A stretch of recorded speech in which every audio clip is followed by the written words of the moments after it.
В бюджете нашей страны существует определенный дефицит. Для нас стало очевидным в очень таких тяжелых обстоятельствах 2020 года.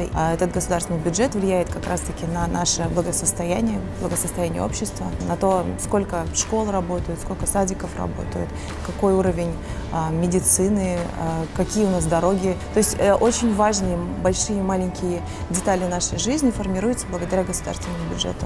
Неоспоримо важно, чтобы этот бюджет всегда до последней копейки использовался по назначению. Когда мы выплачиваем эти налоги, мы инвестируем свои же деньги в самих же себя и в то, как мы будем получать необходимые нам условия в городе. Зачастую люди этого, к сожалению, не понимают. Хотелось бы призвать сограждан, каждого работающего взрослого человека, понимать и осознавать, что такое бюджет и как он используется, и какая у нас роль во всем этом. Я думаю, что было бы очень важно, чтобы каждый человек принимал участие в формировании бюджета, отслеживании того, как происходит использование этого бюджета во благо нашей страны и общества.